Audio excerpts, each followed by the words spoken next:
Morning, everyone, and welcome to another edition of the Bread for Soul Convos with myself, Sir LSG. And thank you, firstly, thank you for joining me this morning.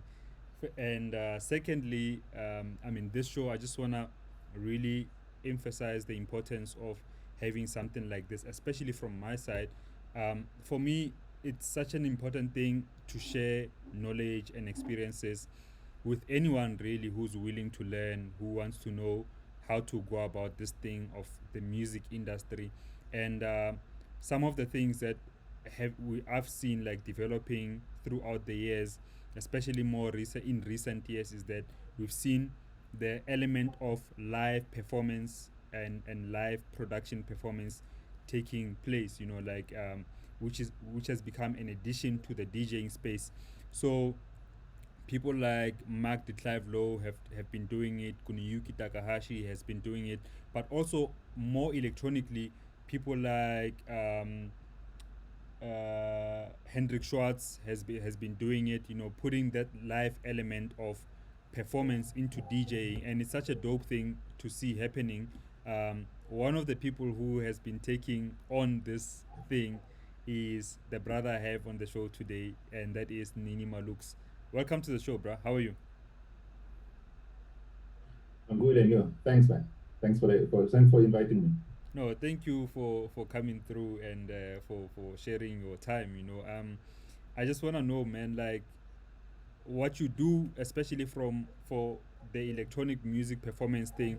It's such a big thing, like it is such a big thing. But another part of your like for you to be able to do that, I can assume there's a lot of practice, there's a lot of working on yourself that needs to take place. So I want to ask you, you started producing at the age of 12. I read somewhere and I'm like, hey, 12, how? And how did you start? And how did you learn how to play an instrument? um, it started actually. I started when I was 12. That's when I started writing. I would write verses. During that time, I couldn't write proper English, so I used to write everything in Chitsonga, which was interesting. And at when I was 14, just around 14, I came back from home. I came back from school, got home. I found a keyboard in my room. See, so I'm like, whose keyboard is this? Went to my mother's room. I asked her, whose keyboard is this? She was like, your brother's friend left his keyboard here, and they will fetch it. They said they will fetch it late. So I went back to the room. I checked the keyboard. It was a Casio keyboard, very simple keyboard. But I saw one thing that I've always seen on my friend's keyboard. It was a red button. Then I knew, okay, there's something here. I can record here. Fiddled with the keyboard. I tried to remember the key that I could remember, the chord I could remember was C major, because I've seen a lot of my friends holding it, you know. So I fiddled with the keyboard. Then I realized, okay, this is how I can record. But it only had about, I would say, maybe 6 MIDI channels. It was a tiny keyboard, you know. So I fiddled with it. Eventually, I managed to put a bit together, and then I started fiddling with the bass, and just from what I've seen from my friends, because I used to watch my friends play. I used to go whenever they play. I would go there. I didn't have access to. I didn't have. I didn't have the means to own these gadgets. When I was at that age. But yeah, I fiddled with it. I had a tape recorder because I could not save on the keyboard. As soon as I finished, the songs were about 2.5 minutes, 3 minutes long. But there was some arrangement. It was there, but the keyboard did not have fancy things like quantizing. So obviously, it was all over the show. But for a 14-year-old who just learned how to use the keyboard, I thought, wow, okay, I'm going. I put the first song on the tape, second song on the tape, By the time they fetched the keyboard around 8, 9-ish, I had done 4 songs. And I carried those tapes with me to Varsity. And I have to find them because when I was moving around, but in Varsity, I had those tapes. And in Guyana, I mean, I went around playing the tapes. They were not that good, but it was my work. Yeah. So that's when I was like, no, no, no, no. There's something here. There's something here because this guy has left the keyboard for a few hours and now I've made a song. So now I've made songs. So now I went to a friend of mine who had access to keyboards. They used to play at church, so they would take the keyboards home. Said, bruh, this is me. Help me. I need to make 5 songs in the next whatever weeks. And then he would sit down with me. We would put down ideas. The entire studio was a Technics keyboard back then. So we carried the whole studio, the whole keyboard, to a friend who had a big sound system. He was a DJ around, and then we would put everything on tapes, and then just to make sure it's good quality. And I would go around playing them and performing the tracks. And so yeah, that's when it started. And from there, I knew, okay, I need to do something here. Yeah. But obviously, my background was school is important, so don't forget. So I was told straight, don't forget, don't forget. So that's another thing. I think that's another reason my mother never bought me a keyboard. She knew, I know there's gonna be a problem here. So yeah. And that's an important thing that I wanna ask you about because you hold strong views about education and self-development in that sense, and like we all should, but I want to ask you, for someone who loved music and you could see that I could actually do this, it's something that I love, and you had your own choir days, which we'll talk about a bit later, but I want to get into this thing, education, because you studied chemical engineering at UCT. Like I studied engineering, did not work out. 2 years, I knew, okay, this thing is not working out. Not that I even had a choice. I didn't actually have a choice. Like I failed terribly in my second year, got academic exclusion, and then that was it for me. My engineering career ended right there. But you finished your BSc, you finished your masters. Why didn't you initially pursue formal education in music, and why do you hold education, just in general, why do you hold education in such high regard? I'll start by answering your last question, why I hold education in, why I prioritize it. Even when people on my timeline, when they share posts about graduation, about finishing a degree, I always comment and congratulate them. The reason is, I believe it's because of what education has done in my case. It sharpened my thinking. It introduced me to the critical world, where you need to be critical about think about things, think critically and absorb things and learn to do things in a way that it adds more value. Learn to add value. So that's what education has done in my case, especially when it comes to how I approach things, how I think, my methodology in life, applying different techniques. So it has taught me that, and I believe whatever field you're in, it's good to get some education, educate yourself, read. If you're fortunate enough to do it formally, where you can get a degree or diploma, go ahead and do it if you have the funds, if you have the resources to do it. So I'm for education because it has a way of sharpening our minds, of building our character, of opening doors for us, and so I admire people who wish to get education, and I admire those who have education. And not everyone has, because of different circumstances, but I think it's a great thing to have. So I didn't pursue that because I wanted to. You see, I wanted to, but in my family, especially in my backgrounds, art is not seen as something that can really, um, you know, the way you can make a living out of. Especially when you're young, your parents are scared that you're not going to be able to formalize it. You might trip along the way. You get carried along. So I didn't pursue it, but at the same time, I I had this strong desire to do chemical engineering. For some reason, I had a strong desire to do chemical engineering. I wanted to challenge myself, and it did challenge me a lot. Because, man, at UCT, chemical engineering is, yo, I know, it's difficult. It's difficult, bro. That thing is difficult. It's very difficult. But I wanted to challenge myself, and I think it did challenge me. And there was also that part where I wanted to prove to myself that I can go out and do something that is difficult and try and strive to achieve. Mm. And also I wanted something that I felt it's a bit more solid. It's gonna help me in the future, and it's gonna help me to pursue other dreams as well. So that was also another reason why I managed to study, and it was tough. I'll be honest, it was not easy. It was difficult. We slept in the labs.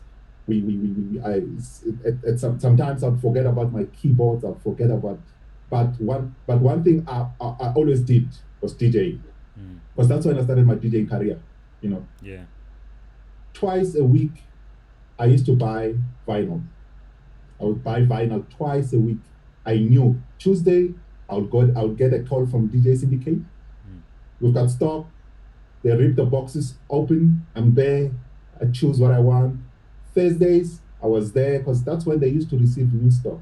I did not stop, and I even bought my own turntables. I would practice, finish studying, practice,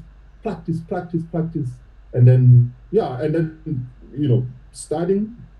It gave me opportunities. DJing gave me opportunities, because that's also when I started my radio career, at UCT Radio.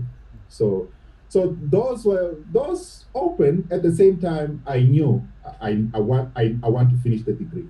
I need to finish this thing. I'm that guy who I always want to finish what I've started. And not just for the sake of finishing, it must be done properly. I always strive to make sure it's how I imagine, or it's close to my imagination. I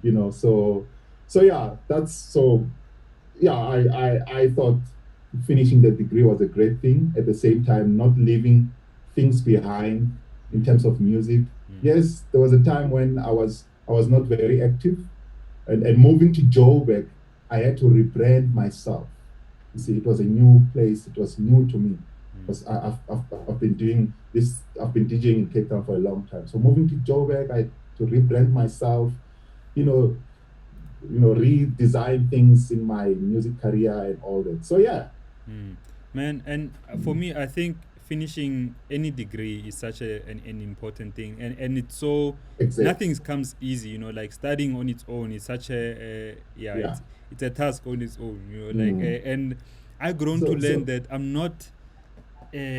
For me, it's like we all need to be doing everything that we can do to make ourselves better, and it doesn't have to be formal education, in a sense. No. Because another thing is that as people, we've grown to become this, to think that everybody's adaptable to every situation. So meaning that if you do formal education, and I believe that no, let me also do formal education. Some people don't even have the neck to read 2 pages, of text, and that's the reality. But there's other forms of learning which I believe, like, our government needs to kind of find ways of implementing these new ways of learning for other people, so that we are not all trained the same way, as we are not receiving information the same way. But the thing that I wanted to get to with regards to your job, as a chemical engineer, is the balance of music and work. What I realized is that I've been working, TV, even though it was entertainment, but to be working at and pursue music at the same time is not an easy thing to do, especially if you want to Yeah. move quicker.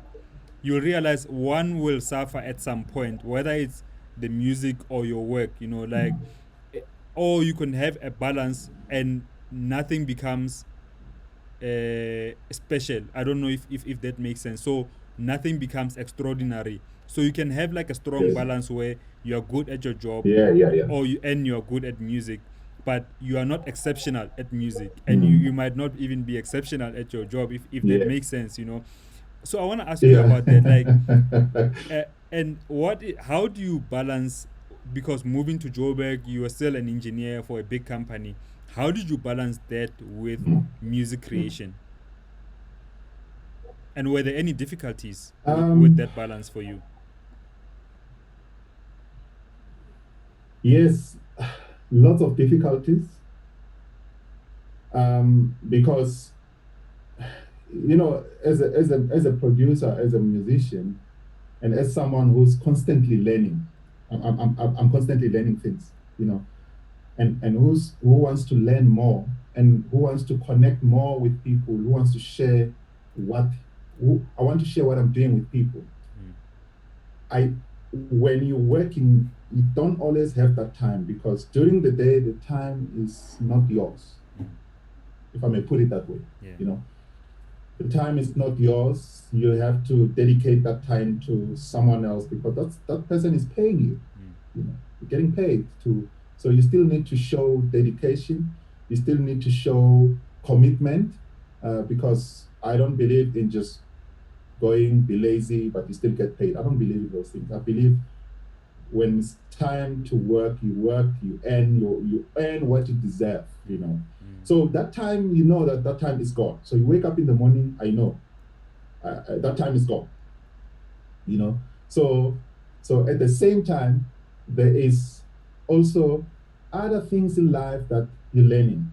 There are skills that you pick up, communication skills that you can use anywhere else.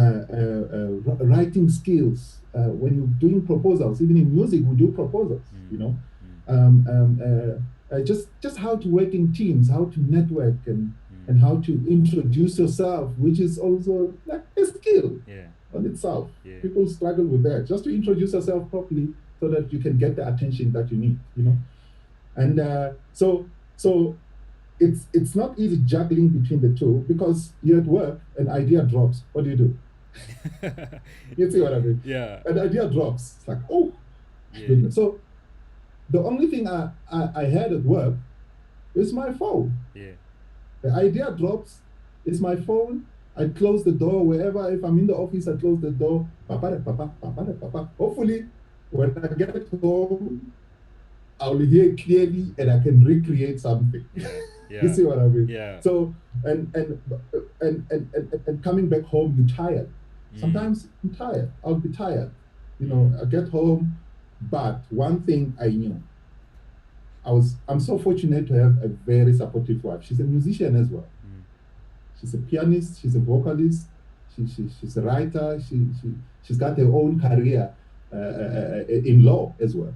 You see what I mean? So she understands that it takes a lot of time to actually get things done, especially when it comes to music. This guy is working. This guy wants to achieve something. He wants to achieve. He wants to be. He wants to deliver at work, and he wants to deliver this side and achieve something. So you get home, you're tired. But one thing, I still manage to find time to go to the studio. I would find time, go to the studio, because if you don't go, that's where now one leg is lagging behind. You see, so you're dragging one leg forward, the other one is lagging behind. How do you balance? You're not meant to walk like that. True. Legs are meant to exchange properly when you're walking. So if you leave one leg behind, the other leg is going to struggle. Yeah. You see what I mean? You're not going to move forward. So I always made time to go to the studio. And another thing is, I always made time to talk about music. Don't talk about music. You need to talk about it. Talk to people about it. make time to go to events, connect with people, see what people are doing, see what people are listening to, and it helps to create your signature sound in a way.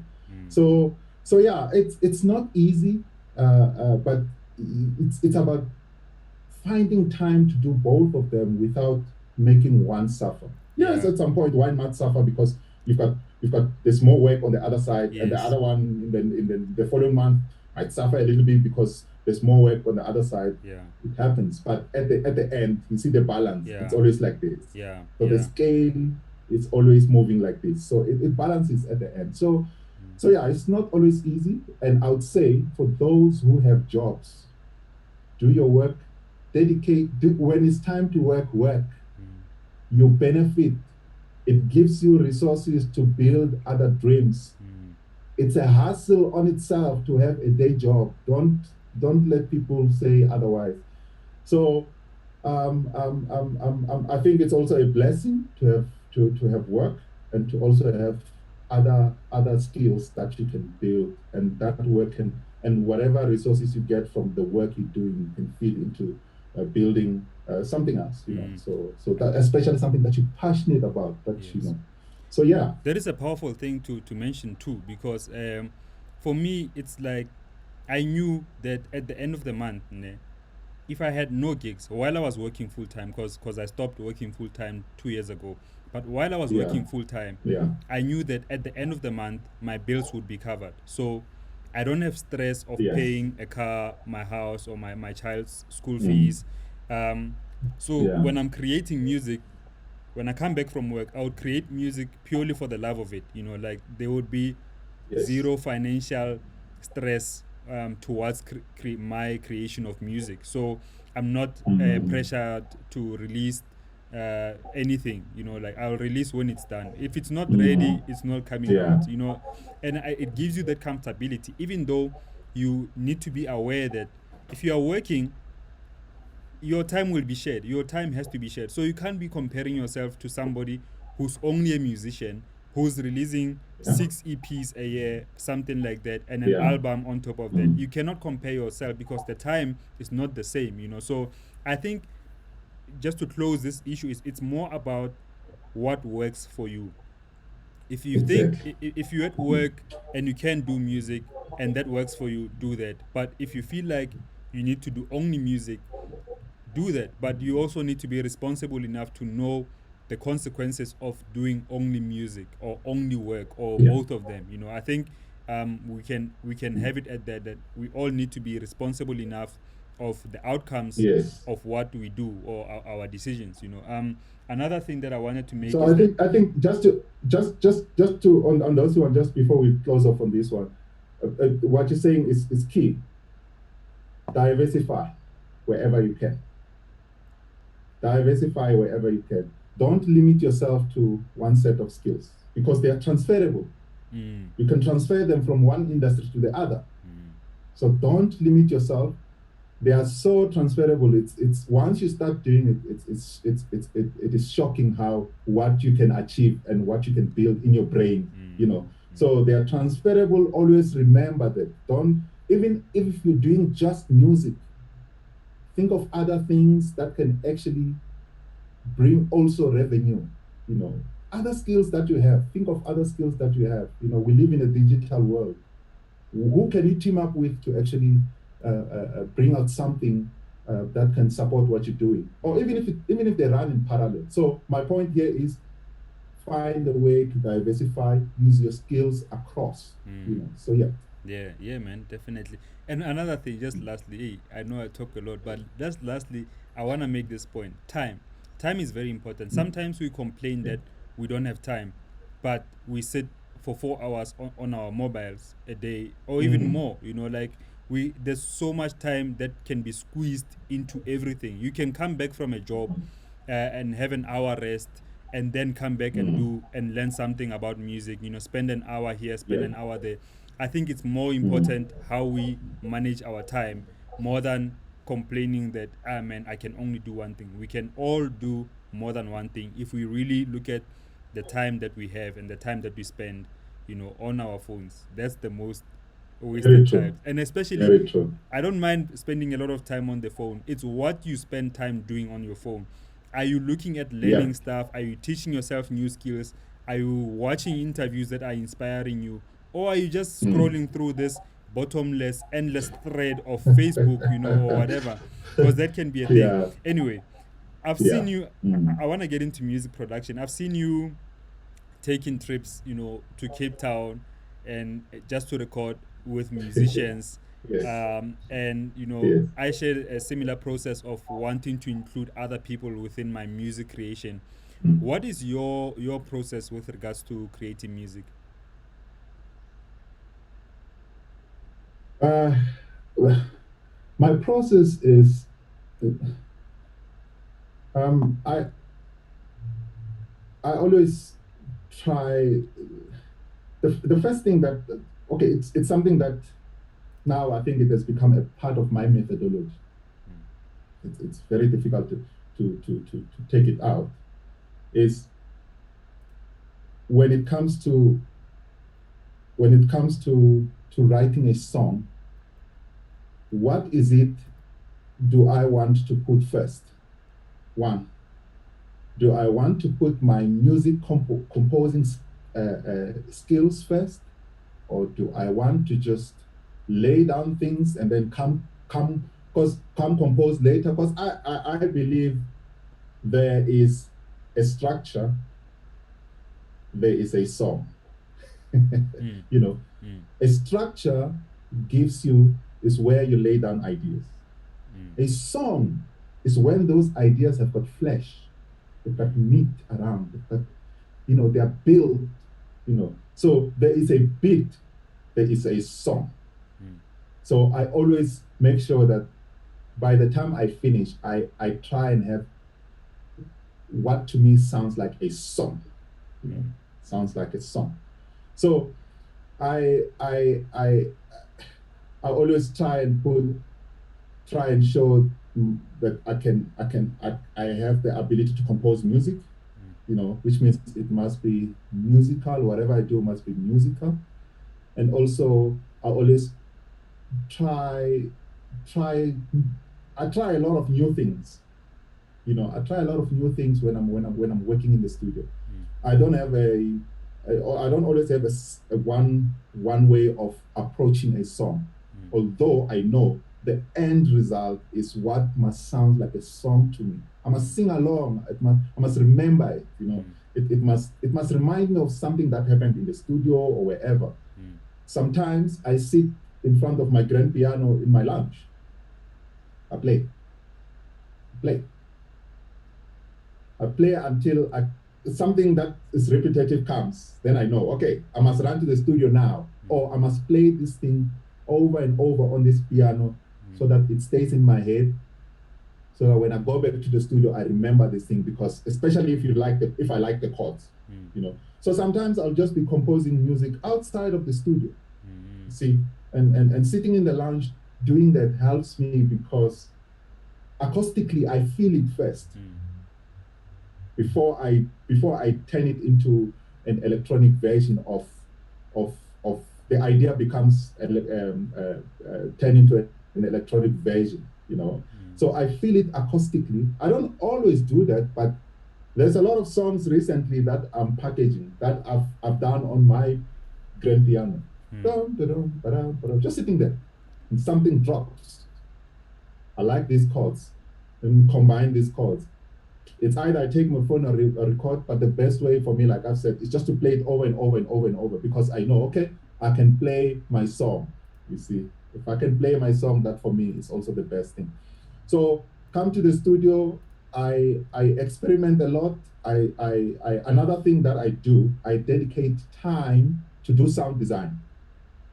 So what I do is I'm not composing, I'm not writing a song, I'm designing the sound so that the sounds that I would like to use, you see. So I'll design my kicks, my snares. I'll combine some synth, and so I do a lot of sound design, and some of this sound I'm using them during my performance because I want it to sound like me.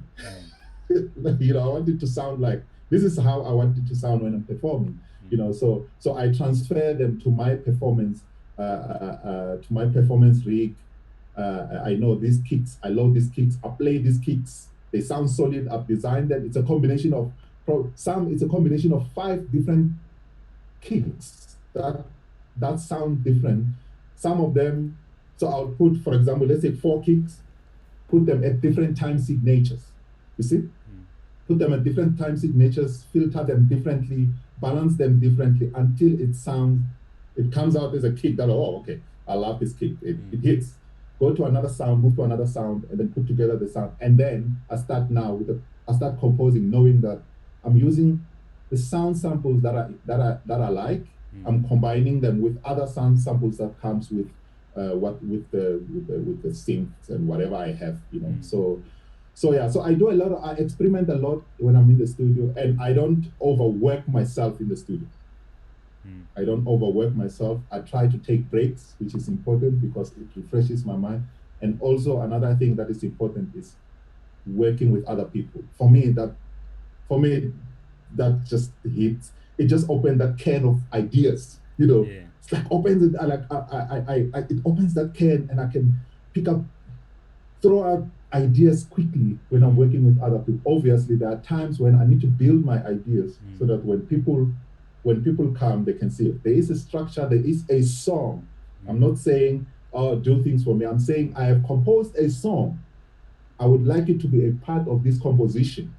You see what I mean? Yeah. So there's a lot that I do in the studio. Obviously, my live performance has also added a lot of value to my production because sometimes I remember what I've done. Sometimes I remember, I don't record, but sometimes I remember what I've done. I'm like, there was something I did, and I saw 3, 4, 5 people in front of me. They went crazy. Now I must remember that thing. Okay, this is what I did. This one. Then I'll try and rebuild it in the studio. You see, there are songs that are on my current catalog that came from my performances. No. I was performing. I saw there were 5, 6 people right in front of me. They were going crazy. That means that thing, I must make it again, Yeah. So I experiment a lot. Yeah, and I want to ask you about your live performances, because what you do is that you create songs on the go. So during your gig, if me as a DJ, I would be selecting a song to play, you have to create almost every element of that song on the spot, starting with the drums, getting on the keys, playing the bass.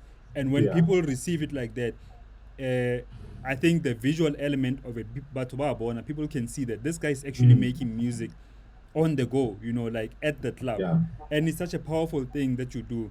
And I have to ask you though, do you ever find yourself having lack of inspiration during a gig, or the ideas are not coming out as fresh?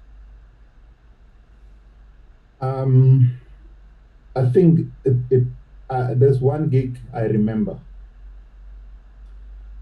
I got stiff mentally. Because here's the thing with these live performances, physically I must be okay. Mentally I must be okay. Technically I must be okay because it involves a lot of technical. It's technical. The integration, how softwares are running, moving between different equipment, between different samplers and all that. So yes, I remember there was one gig where I felt stiff, but then I realized it was the nature of the gig. When at the gig you misplaced. You misplaced completely. You can tell the people here won't understand what I'm doing. I could sense that. Yes, there's a lot of people who came on stage when I was playing to say, wow, you make good music. And that made me feel better. And because they didn't say you play good music, they said you make good music. I'm like, that means you can see that I'm actually performing something here. So there are times when you feel, I felt stiff, but it hardly happens because, oh man, when anxiety kicks in, you know how it is. Anxiety kicks in. It does something to me that and it's something that I don't think I'll be able to deal with. I can't take it away. Anxiety. Even when I was a DJ, shortly before my set, I'll get this goosebumps, and it now it's worse because when I'm standing there, I have to think about one, how do I start? Because I don't have a song. Yeah. You see, I don't have a song. How do I start? So usually 15, 20 minutes before I play, I don't talk. I'm quiet because I want to drop my anxiety, and I want to be able to figure out how do I. Sometimes I plan out how to start while reading the crowd 15 minutes before, but when I get there, it's something different because the inspiration is now different. There's someone now saying something in front of me, or someone tapping my back, or someone, or I see people rushing closer. That changes my inspiration. That says to me, there's an expectation. Just relax and deliver. I remember when I did my first big gig as a live performer. I played before Vini. And I said to Vini, hey Vini, look at these people are now close because they can see something, there's a different setup here. Was it how do you think I should start? In Tao. Yeah. How do you think I should start? Vini was like, just do what you want to do. Don't forget about do what you want to do. And that for me reminded me, do what you're there to do. You see. And I started playing, after 2 minutes, after I put the song together, the first song together, Nation jumped on stage. He gave me a hug. That cemented that no. The host is happy. The host is seeing something. Just do what you do. Do it. You see. And I saw people responding. You know, when people respond, it also gives you more inspiration. But when you know that when you go to a place and people are stiff, you become stiff as well. Even if as a DJ, you become a bit stiff as well. So yeah, I remember just one event, but the rest of the events, even then, at that event, people were still excited to see to see, I'm dancing to a song that this guy has just put together. And the difficulty is, my mind has to deal with a lot of things at the time. One, I have to read the crowd. Just like as a DJ, you have to read the crowd to know, okay, I know I plan to play this song. Now I need to change. I think the crowd will respond better to something like that. So I have to read the crowd. I have to deal with the idea that is playing at that time because I arrange live. I don't have a song where the kick is cut already and the vocals, they take out the vocals, bring back the vocal. I have to do it there. I have to do it there. I have to cut the bass. I have to cut the kick. I have to do an arrangement so it sounds like a recorded song. So it sounds more enjoyable. So it doesn't just go and on and on and on. Because if I lift my hands, obviously nothing happens. You see, to just be, So I have to deal with my car. I have to deal with the crowd. I have to deal with the idea that is playing at that time. I have to now think about what's the next idea. What do I play next? You see, what do I play next? And most of the times, whatever I'm doing at that time inspires me too, because I can easily say, here are the chords they are playing. I cut the bass and I just loop the chords. Instead of going they go because I just loop the chords on the sampler. The chords go it's a new song, but I didn't play anything. So that inspiration, that creativity, when it kicks in, it's a new song. I put the bass and then I fade it out, could go to a new song like that. So fortunately, my setup gives me endless possibilities, man. I mean, the limitation, the only limiting factor is the power of my computer. That's all. Yeah. The rest, but at the same time, just because I have a lot of possibilities does not mean I have to go crazy. I keep it simple so that people can follow what I'm doing and I can follow what I'm doing. You see, I try and keep it simple but musical, simple but sounds strong, especially, it's dance music. Sounds strong and it comes out. So I try and achieve that. Man, it's such a powerful thing that you do because, artists just generally, some artists will have a writer's block for months where they cannot even compose anything, or even years to a certain extent, where anything that they feel, everything that they compose is not coming through. But to put yourself in a position where you have to deliver, like it's not even about, you don't have the comfort of saying, okay, I've got a writer's block, let me just leave. The gig is there. Like if a song has to happen, Yes. and it must happen. It's such a It must powerful. come. It must come, bruh. Like otherwise, like I mean, you know what I mean. So I think you need to have a certain level of mindset to achieve that. Also some kind of like I was speaking to Nduduzo Makatini on Monday, and we were talking about Yes. he spoke Yes. about forgiveness. That as a performer, as a pianist, sometimes you play the wrong note, because for various reasons, but or the wrong chord, and it kind of it might throw people off the band. It might throw the band off, but you need to find Yes. a Yes. way of forgiving yourself. So in your case, if you find yourself composing something on the spot that's not necessarily, people are not really vibing with, it's like, okay, we see, but this one is not, then you need to find ways of you need to find ways of Yes. coming back, and I think that's an important thing. That's most important, because now you can come back from what seemingly did not resonate with everyone else. But I want to Yeah. ask you about equipment. Sorry, you wanted to say something?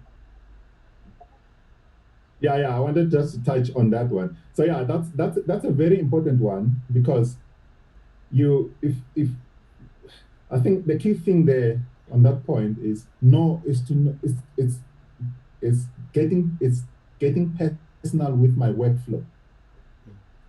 You see, I get personal with my workflow so that I know, okay, if I come up with this idea and you look and it's not hitting hard, the advantage is I don't have to think about which song to mix, and the advantage is I can just add one or two things. Okay, I still look. Okay, let me just add one or two things that will drive the beat. Oh man, I've seen it happen. The beat starts and okay, I need these people. They need some drive here.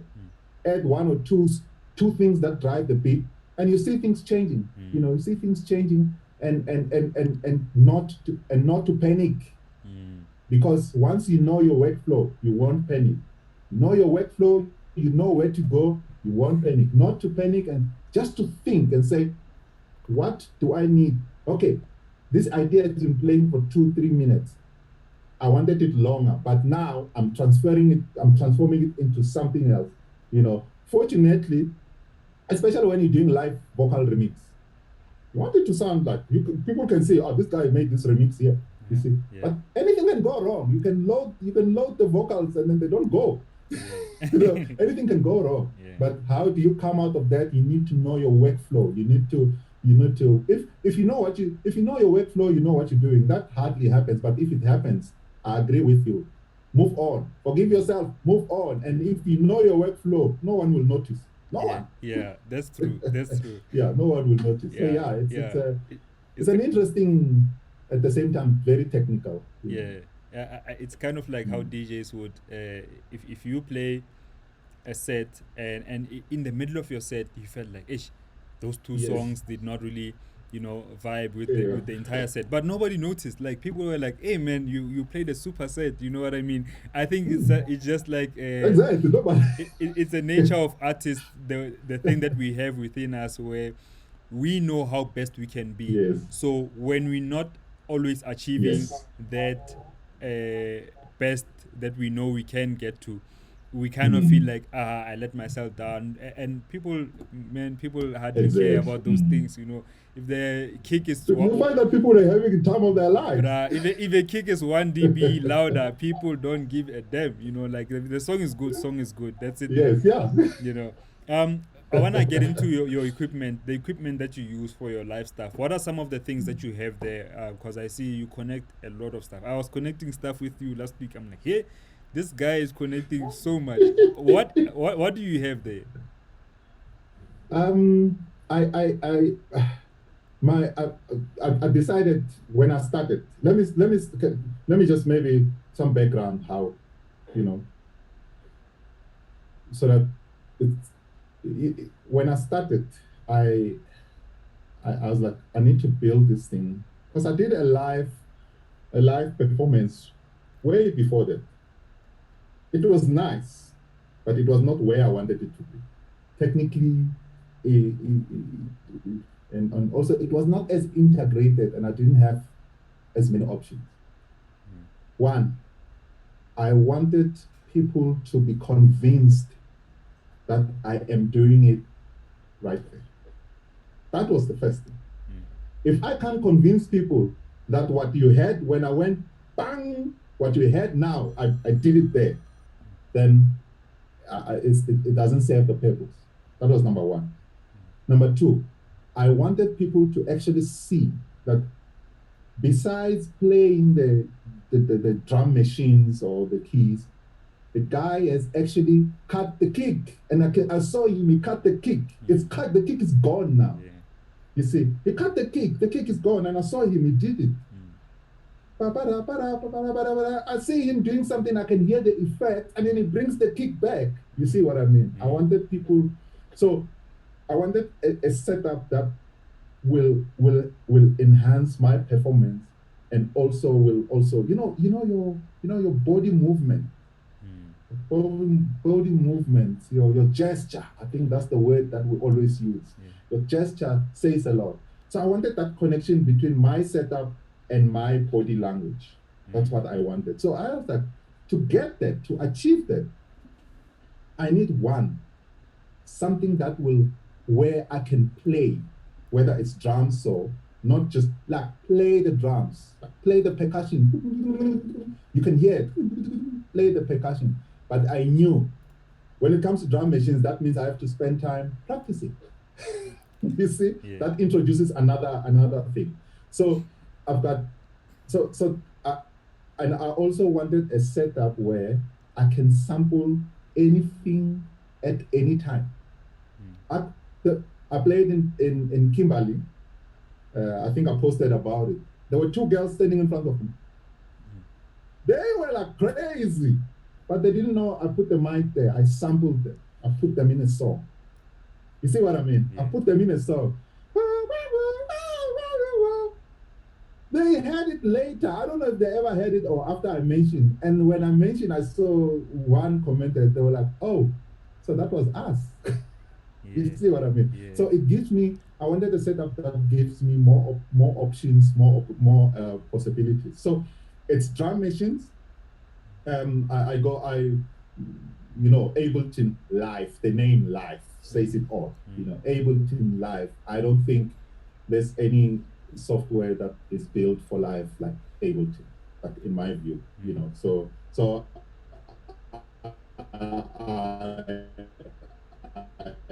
I use Ableton. I mean, your internet is showing us flames now. We're gonna wait for you to come back.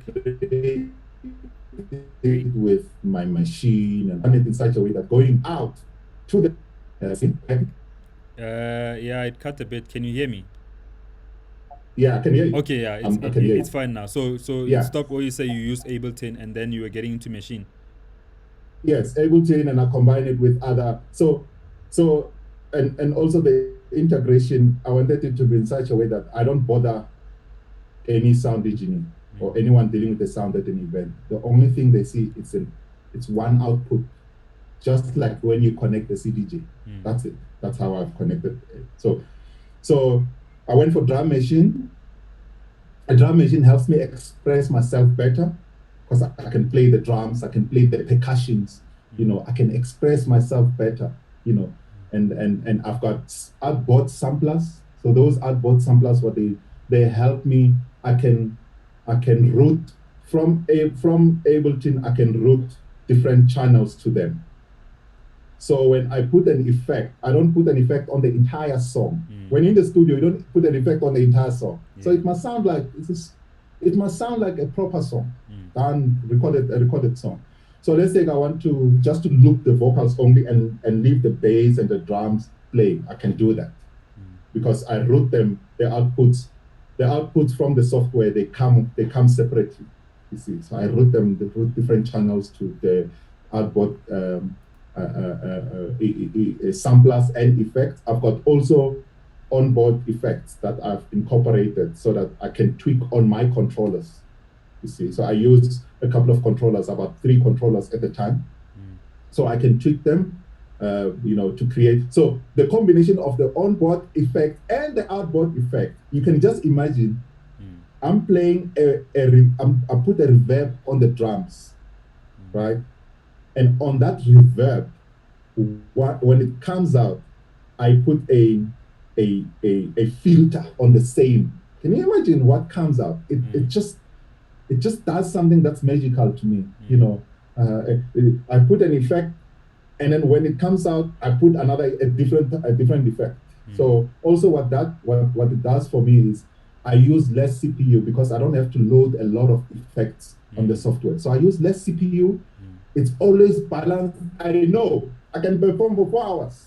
I mean, I performed in Rosebank for almost 3 hours. Yes, I nearly collapsed after that. I was finished. Yeah. I was finished.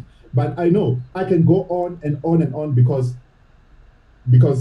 I've managed to learn how to optimize the system. So I've got on the outboard, I've got about 16 effects that I run. I just choose what I want to do. I just choose which one I want to do. I want to put a delay on the beat? Do I want to filter the beat? Do I want to put a reverb on the other side? Do I want to put a delay on the vocals? Do I want to put a reverb? Whatever it is. So I set my effects. So I know them. Channel 1, 2, 3, 4, 5 on the outboard samplers and effect. These are my effects. On the right side, these are my effects. You see me when I'm playing, I'm going a lot like this. Yeah. So I choose different effects so that if I loop the drum for, let's say, for 30 seconds, I put the reverb on the vocals, it creates something else. If I loop the vocals and put the reverb on the other instrument, it creates something else. So for me, it's about creating an atmosphere that will inspire me, an atmosphere that will help people enjoy what I'm doing. So yeah, it's drum machines, it's Ableton, it's outboard samplers, and of course, I needed a synth, that will carry everything, in terms of sound, in terms of how I would like to build the atmosphere. And I thought the synth that I got gives me more opportunities because it's got also effects. So I can put effects. I can put effects on the I can filter the sound before I record it. Even when I perform, I can filter the sound and create an atmosphere while the song is playing. I just create my own atmosphere while I filter the sound. I can create a note out of the filters, without playing anything, holding a chord, one chord. I can I can make it musical, by filtering and changing the resonance and all that. So yeah, it's a setup that I think it will be with me for a very long time. And I keep changing the workflow a bit just to inspire myself, route things differently to inspire myself.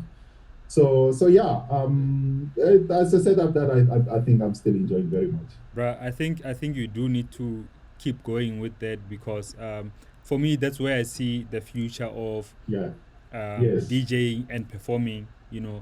It's really there, and I mean, we can. How many more DJs can we have? So like in the future, the way I see it is that if it's either you're gonna have to be a really really excellent DJ for you to be different and set yourself apart from everyone else, or you would need to have some form of live element to what you do, to kind of make the performance different because times will come where we are just sick and tired of seeing the damn same thing over and over again. So I think it's very important, like for and the other reason why I asked you about the equipment is so that you could also inspire other people who might be like, maybe I should actually be trying something like this. So I want to ask you.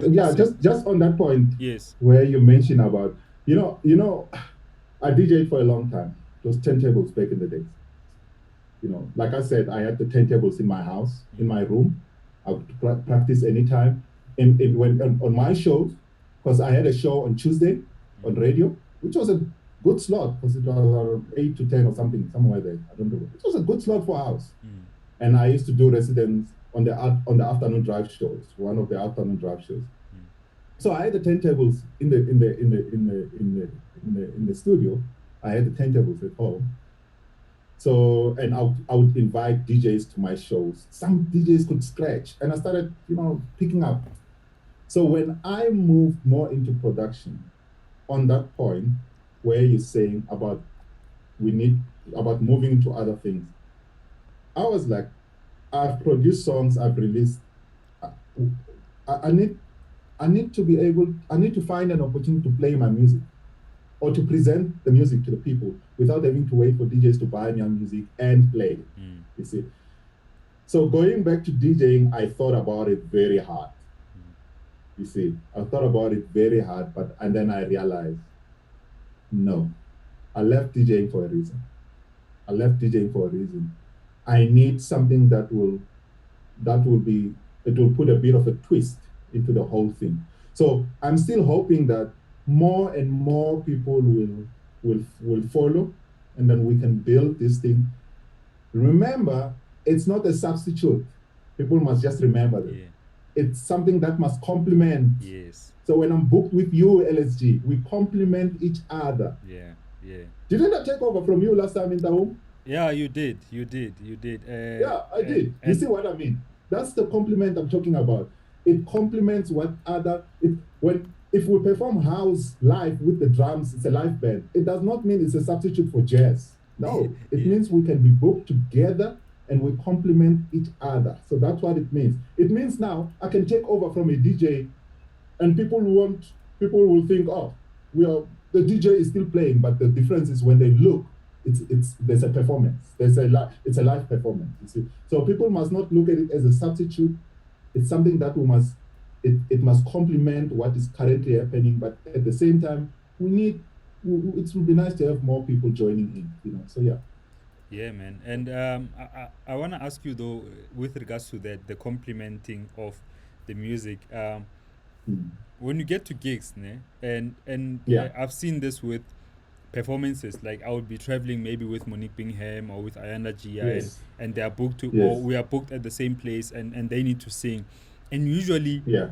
people don't take the tech rider so seriously. Like you ask for a microphone, a monitoring system, and you get there. There's no monitoring system. The microphone doesn't work, or whatever the case may be.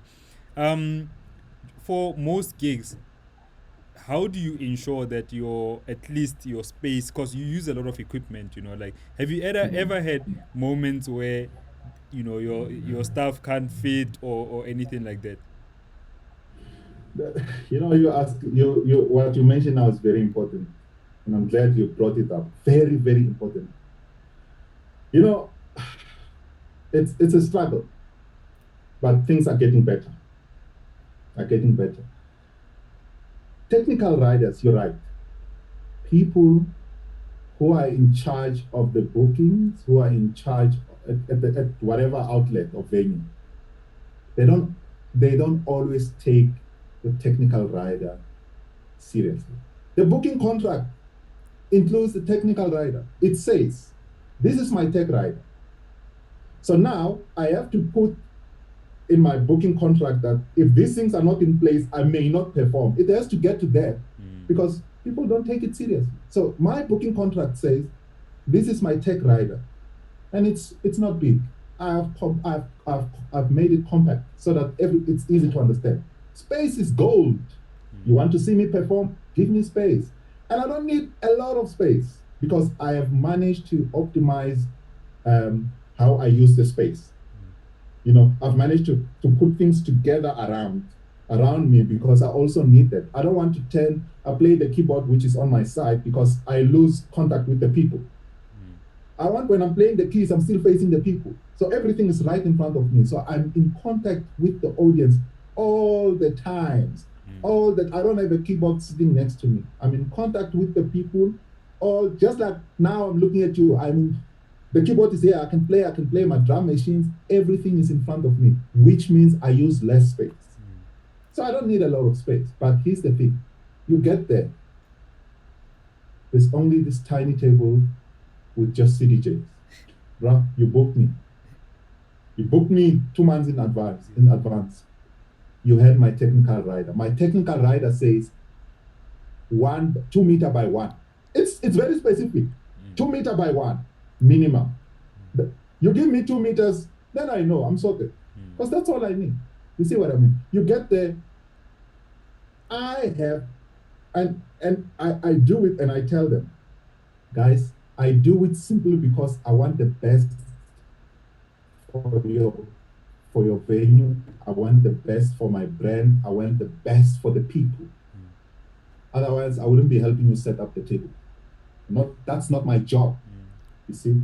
Fortunately, there's a guy. His name is Theo. I travel with him a lot. He knows now. He will tell me, go sit down, relax. Am I still there? Yeah, no, I still. Am I still okay? Yeah, you're okay now. Yeah, they will tell me, go sit down, relax, because he knows now what I need. You see, but here's the thing: technical rider, guys, is important. When things open, we want things to open again. Let's respect the technical rider, because that's what helps the artist deliver the best they can. When they know that they're being taken care of, feed them as well. Give them food before. Feed them, give them food, give them water, give them the drinks they want to drink. They feel more comfortable. It is important. Those little things will make an artist deliver the best you can ever imagine. So technical rider is important. Space for me is important. I don't bother people with plugs and everything. All I need is one socket. Give me one socket. I always tell them, one socket, I plug everything. You don't have to bring multiple plugs for me. I have all that. I'm sorted. Just give me one plug and one input on the CDJ. That's it. Space, one socket for the power, one output, one channel on the CDJs. That's it. So let's respect the technical rider, even for the DJs. When a DJ says this is what they need, please strive to give them what they need. When a live performer says this is what I need, strive to give them what they need. It is very important. And it's so important, man. I think for DJs, for me, like when you go to a gig and KDC DJ 350, fine, like I will play, like I will play, but my playing, like when people listen to my mixes and they're like, man, hey, the mixes are out there via, your timing. Like I know how I time my mixes. I work on that, and the way I do it is because I practice, and I've got I'm using these XDJ 1000s right now. That's what I practice on. So, at least if you give me something similar, at 350, the screen is so small. I can't do other things that I want to do, I'll play a set, I'll play the best of my ability. Not to say that I'm going to mess up, but it won't be the best performance that you would get from me, because I know what I can do with better equipment. Anyway, man, time is running out for us. I want to ask you about your choir days, because you used to be part of a choir. What was happening there? And what kind of choirs? Because now, was it just like boys choirs, Salona Zako Giani, and performing at churches? Or was it like more classical stuff where you sing like Western music? What was it? It was the choirs I used to join in every grade. I was in a choir. I don't remember a grade where I was never in a choir. Every grade I was in a choir, and I remember one day, 30 minutes before the competition, before we went on stage, I was pulled out because I was wearing the wrong shoes. See, I practiced. I was so ahead, but I knew that time when I was practicing, I used to go for these choirs. It has built me. You see, it has built me. So every grade, I don't remember a grade where I was not in a choir. So I would join the choirs in school. would sing. They would teach us songs. Competitions come, we will come third, or we don't win anything at all. Sometimes we'll come first. But I enjoyed music so much that it didn't matter to me whether whether whether I could sing properly or not. Mm. As a choir, yes, sometimes it's hidden. Some people might not hear. But I used to do a lot of tenor, and then my voice developed a little bit, and I started doing baritone. You see, even in varsity, even today, when I tell people I used to play drums, people are like, huh? Used to play drums. I used to play drums, and I used to play drums. Like I played drums for a good number of years. Drums like drums. I used to play drums, and I used to play percussion. So I think you can see the bongos I bought. Can you see them there? Yeah. There, I bought those bongos when I was a percussionist. I bought them when I was a percussionist. So I did quite a lot of things, and I believe today I'm using those things and they are helping me. So yeah. So choirs, hey, it was this thing. It was, I'm walking in the street. Oh, it's like that's me. Yeah. And also my mother used to call me Gumch, Gumch, Gumch. She used to call me that. She would be like, "Where is Gumcha, Gumcha?" Because I used to do a lot of that beatbox when I'm in the shower. Yeah. Alone, I'll be doing those things, and my kids are doing those things now. Hmm. They're doing those things now. Yes, they are learning to play drum machines. Maybe that's why. But I do them a lot, and they've picked it up. You'll find them doing it in their rooms. So my mother used to call me because I used to do that, like a lot of beatboxing, Yeah. alone when I'm walking, and so that's what I used to do. Yeah. So yeah, music has been a part of me for many years. Man, So yeah, I man. was a choir boy myself, man. Like I used to Yeah. sing in a lot of choirs, high school, but also even after outside house high school, while I was still in high school, I used to sing for a Yes. community choir, and we would do these Yes. competitions, sing like Mm. classical music, and that is kind of my formal education training. That's where it really Mm. began, Mm. because that's where you learn about scales. That's where you learn about Yes. harmonies, especially harmonies. Exact. When you're in a choir Exact. setting, harmonies are the thing. So when I started recording music, and I would be in studio with Ayanda G or whoever I would be recording, I'm the person who would be, man, let's do this harmony. Let's do this harmony. Let's try this. Yes. So it gives you that insight. And Mm. yeah, man, like one of the people who was part of your choir members sent me a voice note here, which I'm gonna play in closing. It's a long voice note, so guys, please, I apologize because I'm gonna cut it. It's too long. Trev, he sent this other long voice note, but I just wanna play. I wanna play most of it, and then we'll carry on. We'll close the conversation. Sure. Ep80, Lisijo, what's up, bro? This is Trev the Japanese. Wow, man, you've got a great brother there, brother NINI Malukes, my homie. We come from the same hood, Guyane. A lot to say about him in this short space of time. You actually caught me off guard, man. A lot to say in 3 minutes. I'll probably give you a broken history of us. Uh, in I think in 92, we went to a high school in Gianni. I think what was it called, Retabile. And at that point, if I remember correctly, we used to compete a lot in academics, and also on track. We used to sprint. We used to sprint a lot. I mean, I remember at some point I topped that school. I think I don't know, I started six. And he was one of the top science students. On track, we used to sprint, do relay racing. 100 meters, 200 meters. We separated, I think it was around 93, if not 94, where he went to Guyana High and started uh, science studies. and I decided to do science and went for commercial subjects. But we still kept contact. I would visit him a lot at his school. We played with his friends chess here and there. He's been he's been a funky guy for some time. And oh, by the way, he was the craziest dancer when we used to have some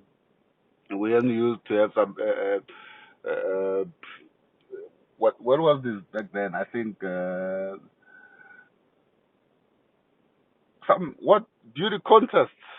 He would compete at those, and also dance, and also he would partake in a whole lot of things. I mean, he was active. He was active socially, and it's no surprise that now you see him as this active person, funny as hell. Ethics on point. I mean, he's one cool guy, heavily focused, heavily focused. Also, I mean, when yeah, I just love that we still kept in contact. Though I've missed a couple of things on his side, a couple of key moments and key dates. I was bummed when I missed his wedding. Because with me and my travels and my funny dates and my funny unavailabilities, I missed quite a number of things. But we've never lost contact, and he's always, I mean, been open minded about why one has not been able to do certain things. Also, back in 1997, when he went to UCT to pursue his studies. I mean, he would come back. One of the few guys I know that bought a turntable, nice speakers. I can't even remember the name of. It probably was a B&W speaker, if I remember, and I think he still has it now. One good, powerful speaker there. I mean, he will show you a few tricks. I mean, I learned a few things from him. I mean, he's been a musical person for a while now. I mean, it's no surprise that he's still now into is now mostly into native instruments, and he's starting to blow up. And I mean, big love to him. I'm also happy because people are starting to recognize. I mean, we knocked a few doors in the early mid 2000, or when early 2000, when uh, I also remember when we recorded a video of a song. I think it was testing 1 2 3 or testing 1 2. There was a point where he recorded an album, One Blazing Display. I hope he still does remember that.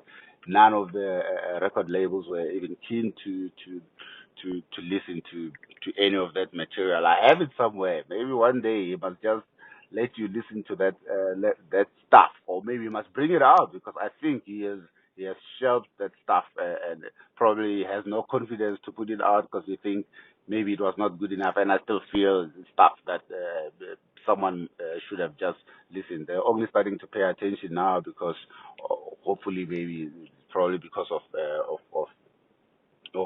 the native instrument that fascinates them. But he's been there. He's been there. He plays vinyl as well. He might just behave like he doesn't know how to. He does. He does know how to DJ. He's a great as well. It was one of the great DJs back then. Mixing, selection, good. Very good guy that you have there. Ethical as well. Especially now, you need very ethical people in our industry, which actually lacks that quality at the moment. I mean, thank you for hosting him. Although you caught me off guard, I don't know how to talk. Thanks again, man. A big love to him.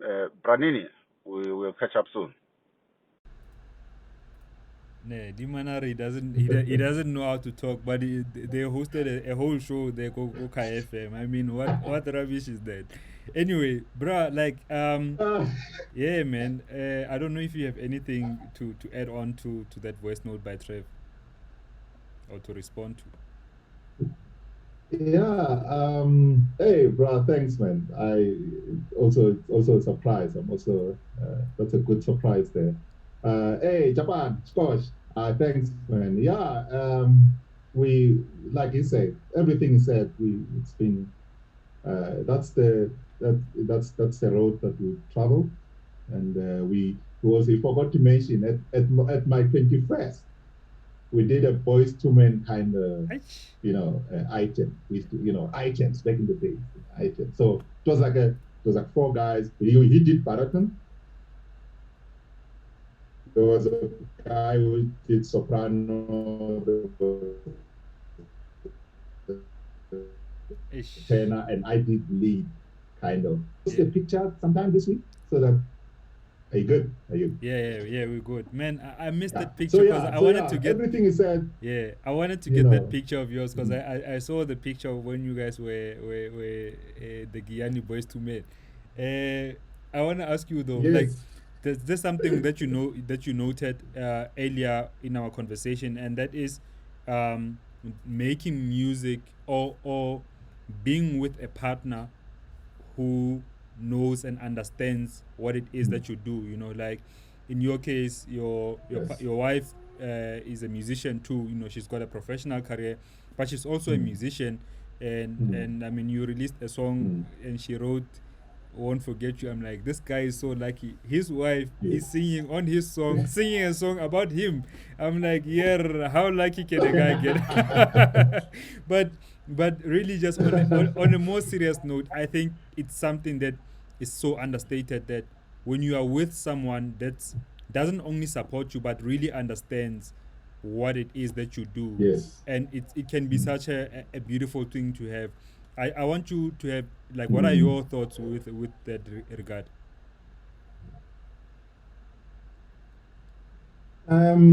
It is key. It is very important because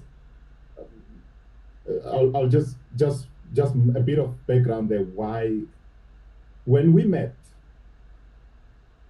I walked into a hall. There was this hall at UCT. There was a grand piano. I'm hearing this person is playing Alicia Keys. She was playing and singing one of Alicia Keys' songs. I walked in and found, oh, there's this small girl.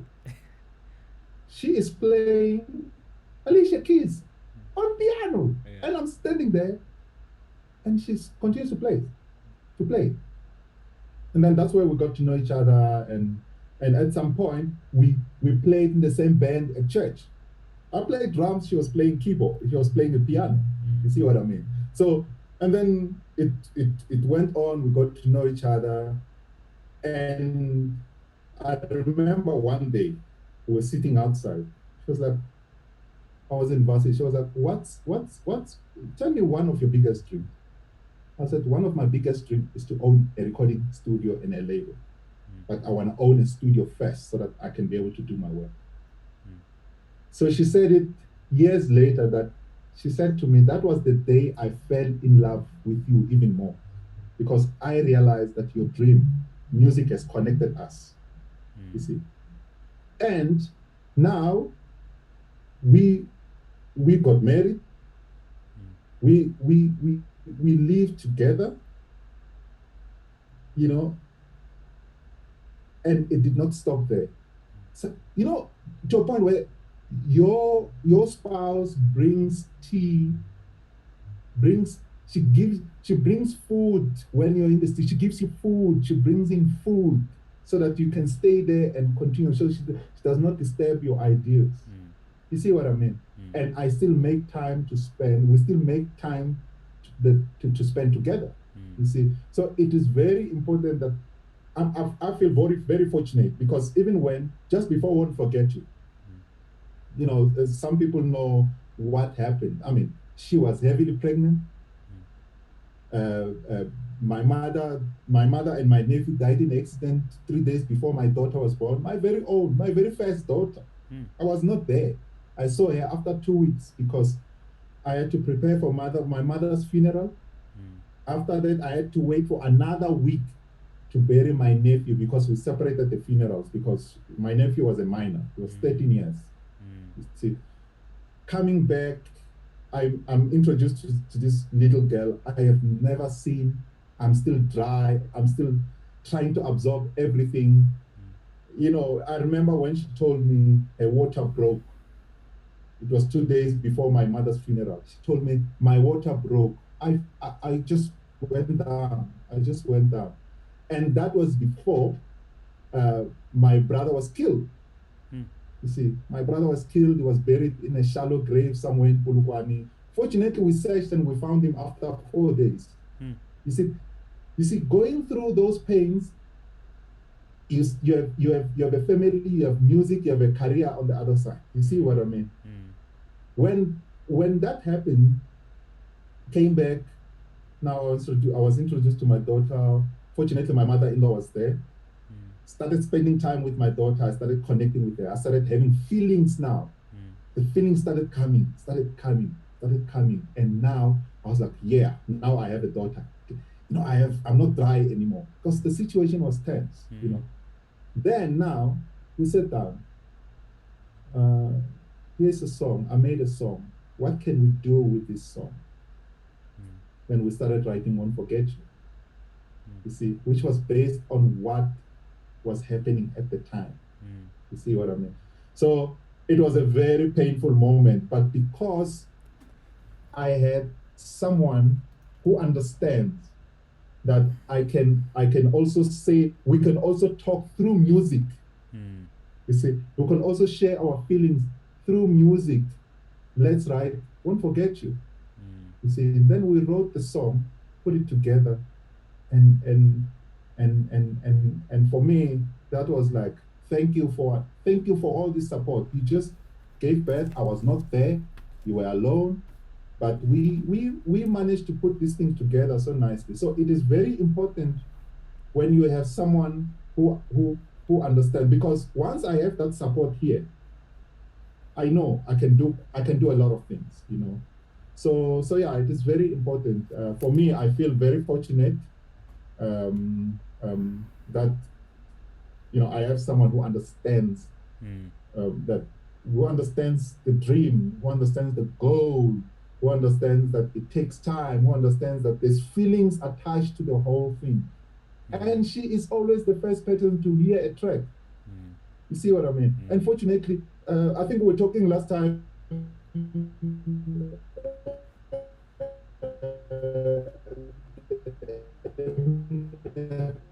Hey man, sorry, you're gonna have to repeat that because the internet went a bit. Somewhere, maybe somewhere outside the studio.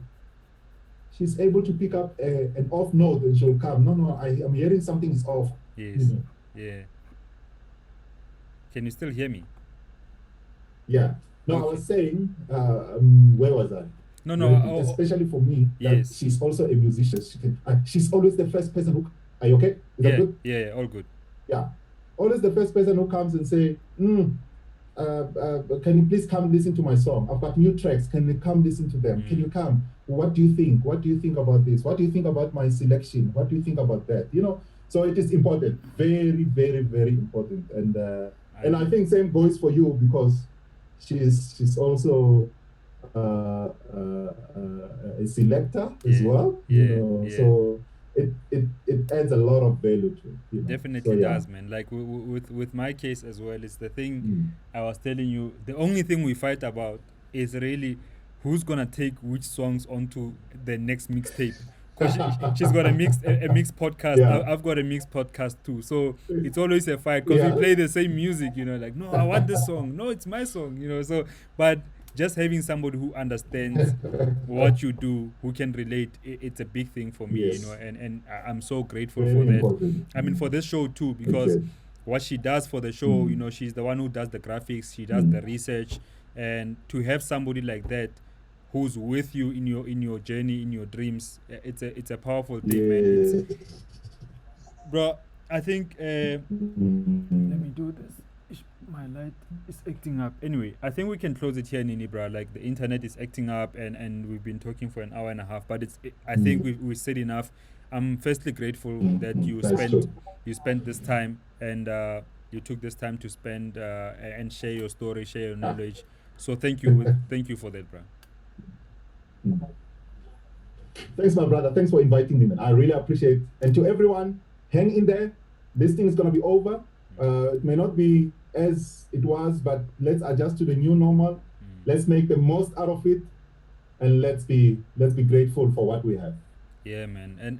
And also the thing I forgot to say to you, thank you so much for sharing the story of your family members, so, your mother and your brother and your nephew. You know, it's such a I'm sure it was such a very difficult moment for you, and you know, I just want to thank you for sharing those, because when we share those kind of difficult moments with other people, someone could be going through exactly the same thing that you went through right now. They could be going through that, and when they hear and they see that you came out of it, it can be so inspirational to them. So thank you for that, brother. Yeah, thanks, man. And guys, Nini has a vinyl out. Won't Forget You, the song that he was talking about featuring Sonia. You can go to his website. If you search NINI MALUKS, it will take you to his website, and you can. I don't know if they can see it. Yeah, I put it up there. Oh yeah, you've got it on. Okay, say something. Yeah, there. It's a vinyl. Yeah. Great artwork, beautifully done. You know, so yeah. Please support the release. There's also something great coming. So complete the story by getting this one. You know, so yeah. Please support. If you go to my timeline, you'll see how you can order your copy. So yeah. For sure, yeah. That's thanks, brother. Won't Forget You featuring Sonia, and I think it has jazz mellows in there as well. That super songs that you did together. But yeah, people should go out and check it out. And guys, let's remember to stay creative. Thank you so much for watching. Please tag somebody in the comment section who might enjoy the conversation or who might learn from the conversation. And lastly, please share the video so more people can see the video. Thank you so much. Thank you. Let's remember to stay creative. Peace out.